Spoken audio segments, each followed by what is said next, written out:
Bonsoir les ninjas, j'espère que vous allez bien. Aujourd'hui, donc, on va donc reparler de Boruto.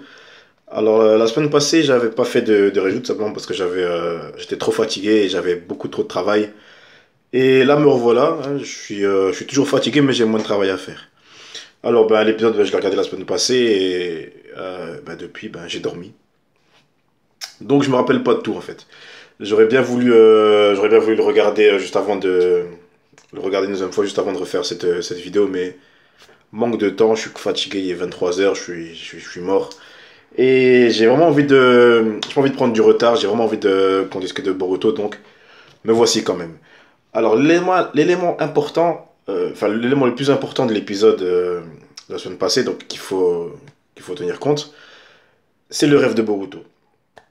Alors j'ai vraiment une mémoire de merde, hein, donc je me rappelle plus vraiment, mais le gars qu'on voit dans son rêve, le gars avec ses yeux bizarres là, j'ai l'impression que c'est le gars qu'on a vu dans le film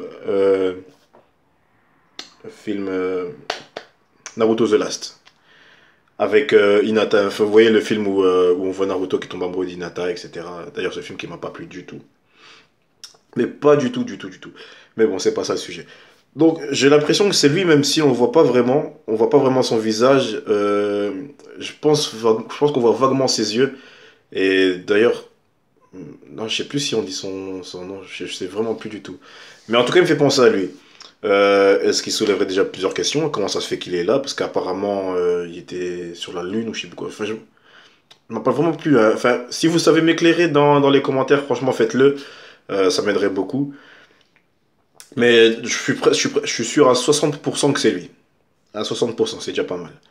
Et ce qu'il lui dit dans le rêve, il dit à Boruto que ton œil, enfin, grâce à ton œil, l'avenir ou je sais pas quoi repose sur tes épaules. Enfin, un truc du genre de héros, quoi. L'humanité repose sur toi, nanana, c'est toi le plus important, etc. Et je me suis dit, et si les épreuves qu'il subit, enfin les épreuves entre guillemets, les affrontements qu'il a avec les personnes qui sont envoûtées par l'ombre, est-ce que ce ne serait pas donc, est-ce que ce ne serait pas des épreuves faites pour justement éveiller le pouvoir en Boruto pour qu'il puisse s'habituer à son œil? Est-ce que ce serait pas aussi une sorte de prophétie? J'ai l'impression que c'est une prophétie. S'ils disent, ouais, Boruto, t'es l'enfant élu, ou je sais pas quoi, nanani, nanana, l'enfant du soleil, etc. Là. J'ai vraiment l'impression que c'est une prophétie qui est en train de s'accomplir là et que Boruto est l'enfant qui est attendu ou quoi. Enfin, genre, l'enfant élu, quoi. L'élu, tout simplement. Et ce serait intéressant. Ce serait vraiment intéressant quand on sait que Naruto, bah, c'est le descendant des enfants du chakra ou je sais pas quoi, là, avec Kaguya, là. Si son fils aussi est important pour l'histoire du monde des ninjas, ce serait vraiment que le clan Uzumaki, ben, c'est des fous, quoi. C'est des gens skillés, c'est des gens forts, c'est des gens importants et c'est des gens qui acceptent leur destinée sans broncher. Naruto, ben, même si au tout début c'était pas vraiment son but, de toute façon, il savait pas vraiment qu'il était lié à Sasuke de par le chakra, avec Kaguya, avec le vieux là qui était assis dans les airs. Enfin, c'était un petit peu confus à la fin, hein. Moi, j'ai vraiment pas, je me rappelle plus vraiment des détails, mais j'étais vraiment confus. J'avais plein de trucs dans ma tête qui s'embrouillaient et tout ça. Mais maintenant, c'est passé, on s'en fout. Mais voir Boruto, enfant de prophétie, l'élu qui doit sauver le monde, nanani, nanana. Ok, ça fait un petit peu cliché, on est d'accord, mais ça rend la chose intéressante. Moi, ça m'a plu. Alors, en tout cas, ça c'était la chose importante à savoir. Et ce qui m'a plu dans l'épisode, c'était que, bah, déjà, ça m'avait fait rire. Donc, comme tout l'épisode de Boruto, ça me fait rire. Et là, euh, j'aime vraiment encore plus les personnages. Je parle du groupe, l'ensemble des personnages. Donc, j'aimais déjà l'ambiance qu'il avait entre eux, genre en classe, quand ils allaient bouffer ensemble, le fait qu'ils jouent aux jeux vidéo sur le toit de l'école, etc. Ça, c'est des gamins ordinaires. C'était des gamins ordinaires. Et il manquait quelque chose. Il manquait une chose pour vraiment euh, pour vraiment montrer que c'était vraiment une bonne, euh, non, je peux dire une bonne, je veux dire un bon groupe de potes. Et c'est arrivé dans l'épisode de cette semaine. Ils ont été au cinéma, tout simplement. C'est nul, hein, enfin c'est rien. Mais ils mangent ensemble, ils jouent aux jeux vidéo ensemble, ils squattent dans des parcs ensemble, ils font des conneries ensemble. Et qu'est-ce qui manquait? Il manquait juste un cinéma ensemble. C'est une putain de bande de potes qui est ordinaire. En fait, ils ont une vie normale. Enfin, presque normale avec les incidents qui se sont produits, mais c'est des gamins ordinaires. C'est des gamins ordinaires. Et quand tu compares ça à Naruto, ben, enfin, Naruto quand il était petit, moi je compare toujours avec Naruto. C'est, c'est mieux, je trouve. C'est mieux. Parce que là, on les voit vraiment, vraiment dans leurs jours normaux. Sans qu'il y ait, enfin, sans qu'il y ait un grand ennemi qui les menace ou qu'il y a une guerre qui va s'enclencher à pas loin ou, enfin, c'est une vie normale, quoi. C'est une vie normale.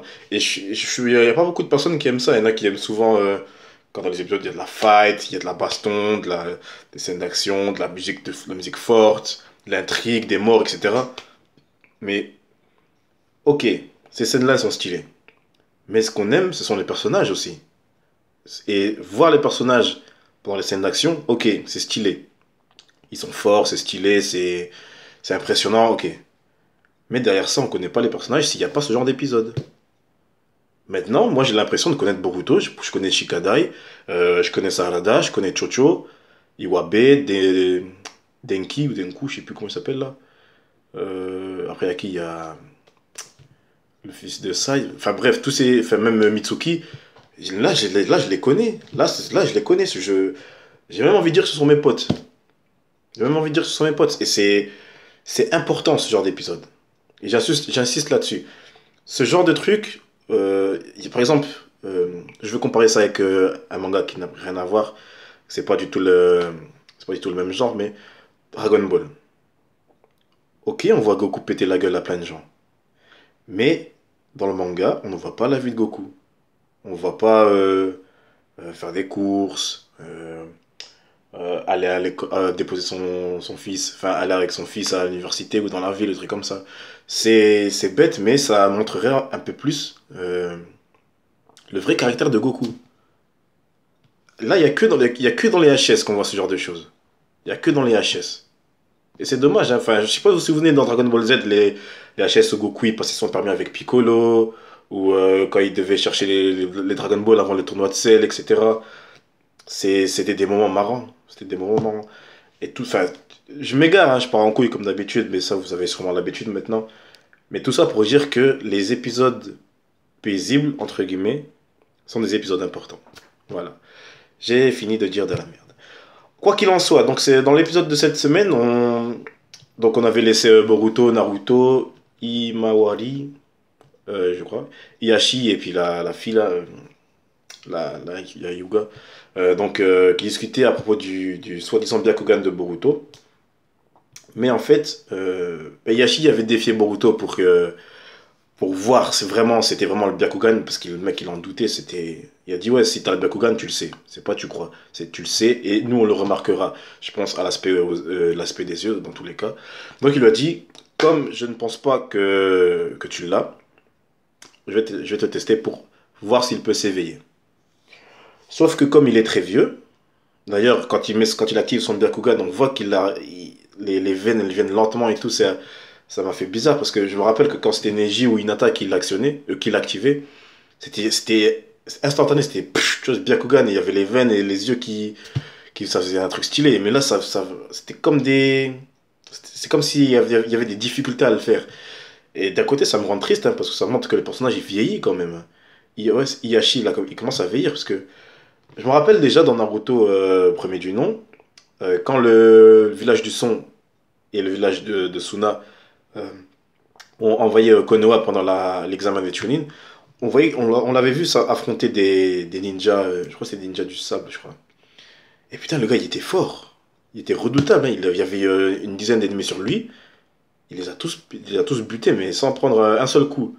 Et là, maintenant, tu le vois qu'il a du mal à activer son Byakugan. Tu te dis, putain, ça me fait mal. Ça me fait mal de voir ce personnage que j'ai connu fort et majestueux, j'ai envie de dire, de voir vieillir, là.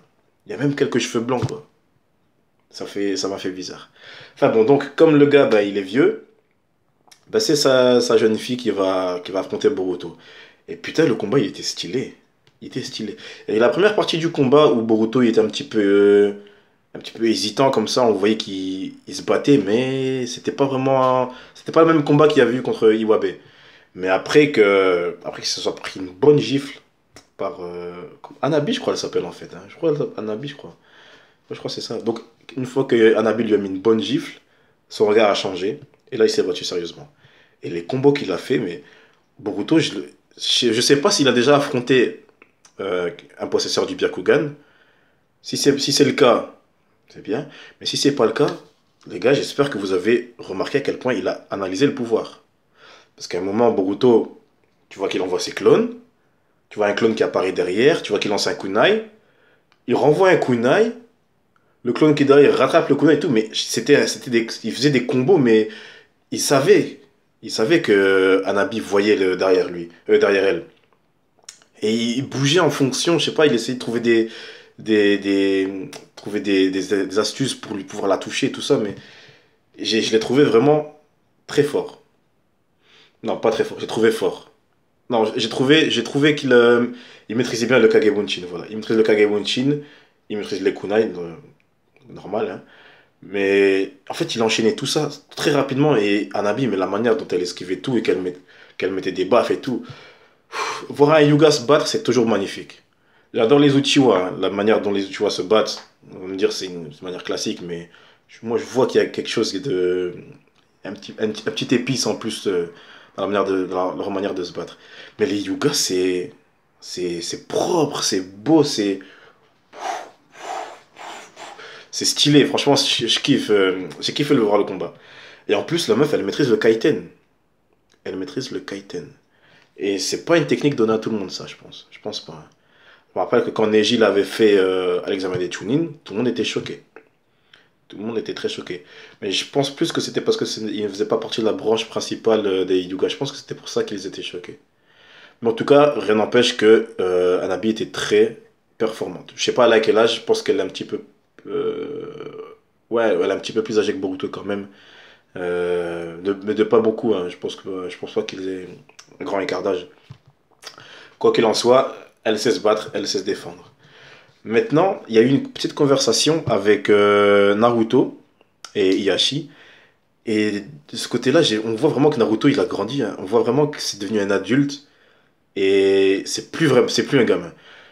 Dans Naruto Shippuden, Naruto était déjà grand. Je sais plus avec quel âge, mais en tout cas, il était quasiment un adulte. Mais il était encore gamin. Et là, depuis le début de Boruto, on l'a pas vu beaucoup de fois, on n'a pas vraiment discuté avec Naruto, entre guillemets, énormément de fois, mais là, la conversation qu'il a eue avec Hiashi, tu vois que Naruto est devenu plus sage, devenu plus sain même.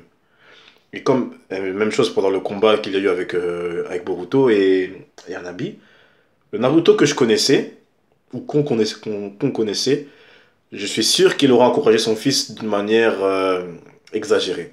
Genre, ouais, vas-y, Boruto, là, tu vois, ouais. Genre, comme les enfants de l'académie. Je suis sûr et certain que l'ancien Naruto aurait fait pareil. Mais là, il observait le combat. Il observait son fils, il analysait son fils.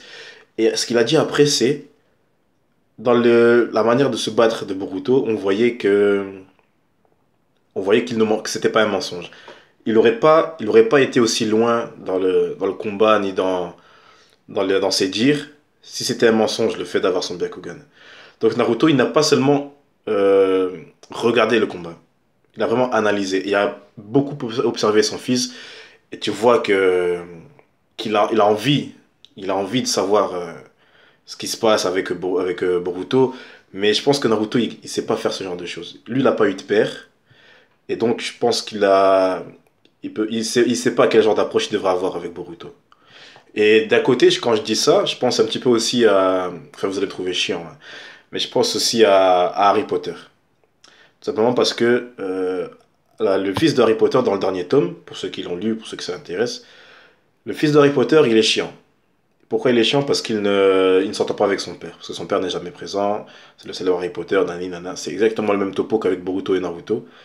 Mais dans Harry Potter, Harry ne sait pas discuter correctement avec son fils. Il l'a même blessé, il a même dit quelque chose de grave à son fils qui l'a blessé, mais sans vraiment le vouloir. Enfin, il a dit quelque chose, mais la manière dont il l'a dit, c'était vexant.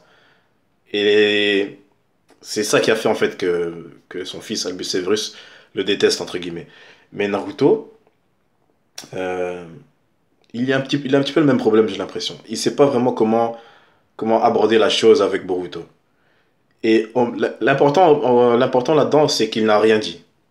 Enfin, il n'a pas cherché à le blesser ou quoi. Il aurait peut-être dû lui dire, ouais, t'as fait un beau combat, un truc comme ça. Mais il n'a rien dit. Il l'a pas blessé, il l'a pas complimenté. Mais le juste milieu, c'est ce qu'il faut pour l'instant. Si tu sais pas quoi dire, ne dis rien. Voilà.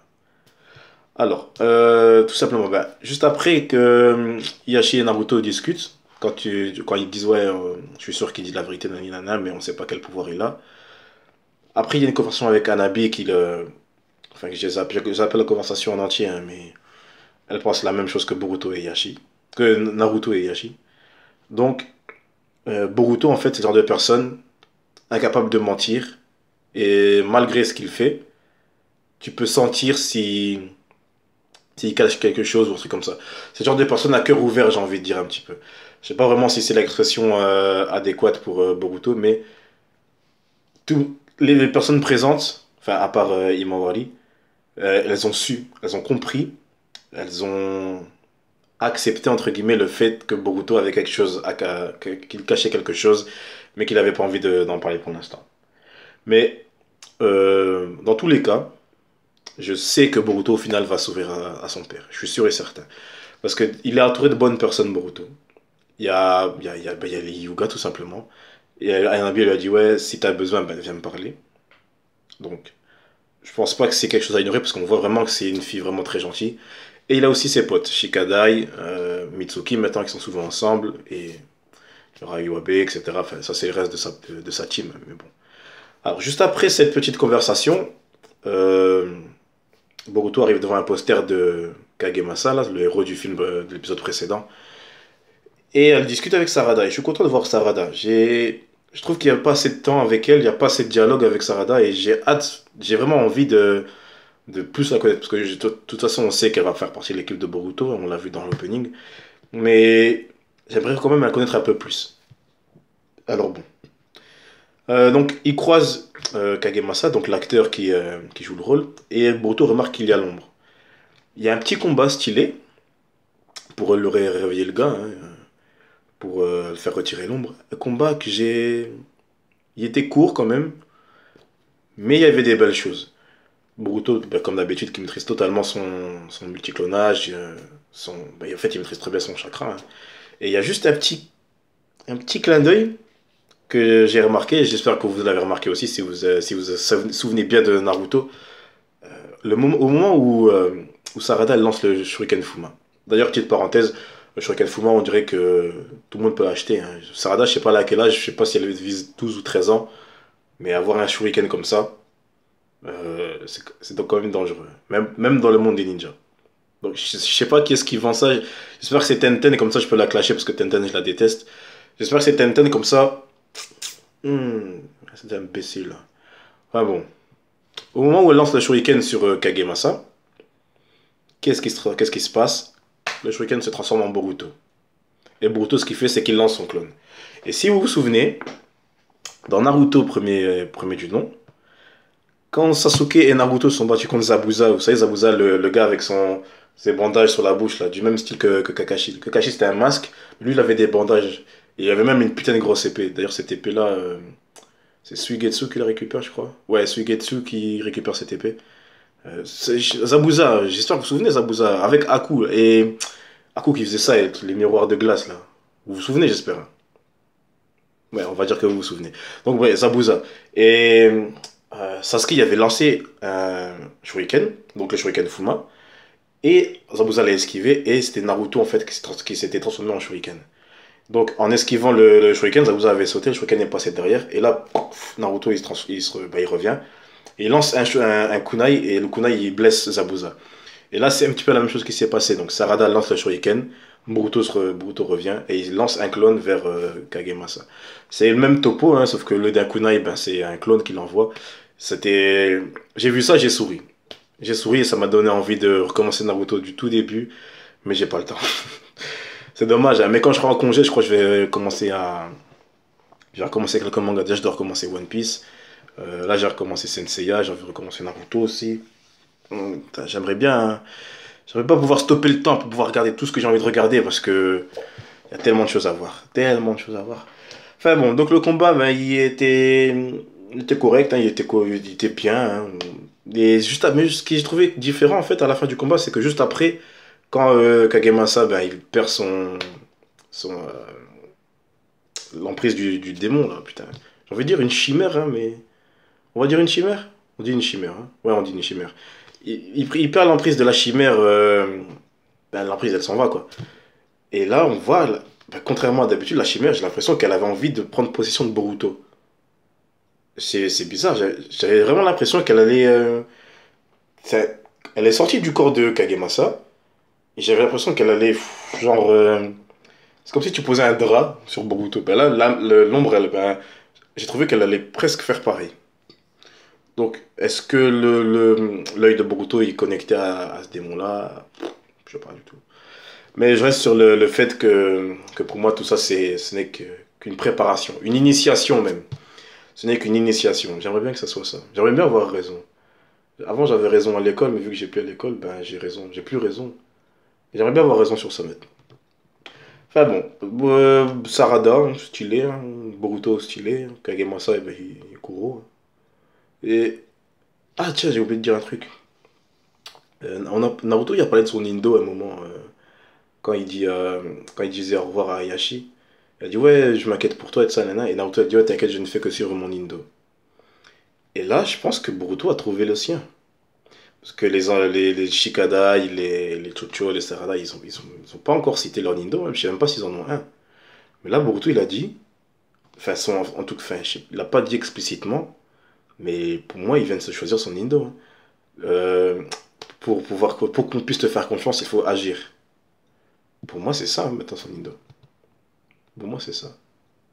J'aimerais bien qu'il le dise vraiment, ouais, j'ai trouvé mon Nindo, nanana, ça sera ça. Et ça pourrait inspirer ses camarades hein, à trouver leur propre Nindo.